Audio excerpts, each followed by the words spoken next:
Hi friends, welcome to Vennela sweet home. అందరూ ఎలా ఉన్నారండి? ఇవాళ ఇంట్లో ఉండే దోసపిండితో చాలా రుచికరమైన స్నాక్ ఈజీగా ఎలా ప్రిపేర్ చేయాలో చూద్దామండి. దీన్ని ఒక్కసారి చేసి పెట్టారంటే ఇంకెప్పుడైనా సరే ఇంట్లో దోసపిండి ఉంటే ఇలాగే చేసి ఇమ్మంటారండి. అంత బాగుంటుంది. రుచి అయితే మాటల్లో చెప్పలేనండి, అంత బాగుంటుంది. దీనికి ముందుగా 2 గంటలు దోసపిండి తీసుకొని తగినంత బెల్లం వేసుకోవాలండి. పొడి చేసుకొని స్వీట్ ఎంత కావాలో అంత బెల్లం యాడ్ చేసుకున్న తర్వాత ఇందులో 2 టేబుల్ స్పూన్లు పెరుగు వేసుకోవాలి. ఫ్రెష్ పెరుగు తీసుకోవాలండి, పుల్లటి పెరుగు అస్సలు తీసుకోవద్దు. అలాగే ఒక 1/2 కప్పు పచ్చి కొబ్బరి తురుము కూడా వేసుకొని ఇప్పుడు ఇందులో ఒక్క చిటికెడు సాల్ట్ వేసుకోవాలండి. మీరు దోసపిండిలో సాల్ట్ వేయనట్లయితే ఇందులో కొద్దిగా సాల్ట్ వేసుకోవాలి. అలాగే కొద్దిగా నువ్వులు వేసుకోవాలండి. నల్ల నువ్వులు వేస్తున్నాను, మీకు నచ్చితే తెల్ల నువ్వులు కూడా వేసుకోవచ్చు. అలాగే ఒక 2 ఇలాచి దంచుకుని వేసుకోవాలి. చాలా కమ్మగా ఉంటుందండి టేస్ట్. మీరు అయితే ఇంతవరకు ఎప్పుడు కూడా ట్రై చేసి ఉండరు దోసపిండితో. ఒకసారి చేసి చూడండి, ఎంత బాగుంటుందో తెలుసా. ఇప్పుడు ఇందులో కొద్దిగా నెయ్యి వేసుకోవాలండి. నెయ్యి ఇష్టమైతే యాడ్ చేసుకోండి, లేకపోతే స్కిప్ చేసుకోవచ్చు. నెయ్యి వేసారంటే చాలా బాగుంటుందండి తినేప్పుడు టేస్టు.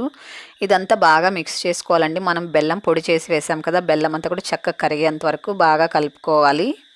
ఇందులో మనము పచ్చి కొబ్బరి అలాగే నువ్వులు వేసాం కదండి, తినేటప్పుడు చాలా బాగుంటుందండి. చాలా కమ్మగా ఉంటుంది.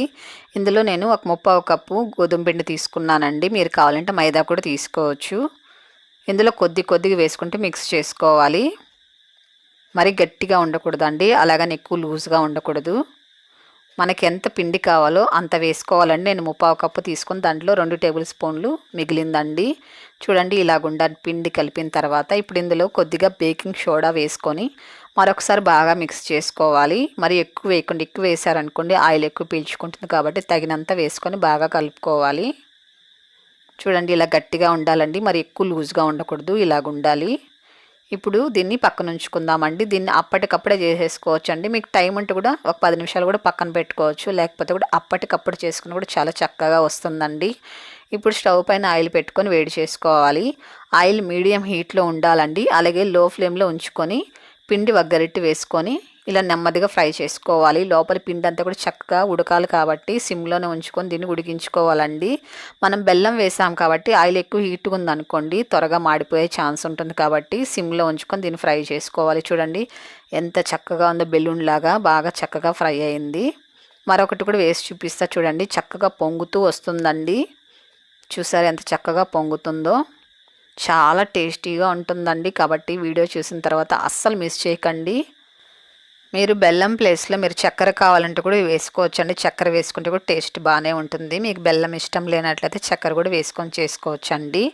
చూడండి చక్కగా పొంగుతూ వచ్చింది, అలాగే మంచి కలర్ కూడా వచ్చింది చూసారా.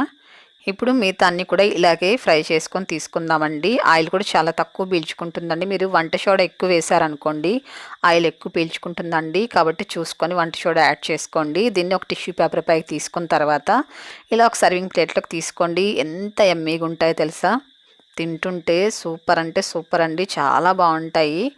లోపలంతా ఫ్లఫీగా, పైన క్రిస్పీగా, చాలా కమ్మగా, చాలా బాగుంటాయండి. మరెందుకు ఆలస్యం, మీరు కూడా ఒకసారి ఇలాగే చేసుకొని టేస్ట్ చేయండి. టేస్ట్ చేసిన తర్వాత ఎలాగొచ్చాయో తప్పకుండా కామెంట్ చేయండి.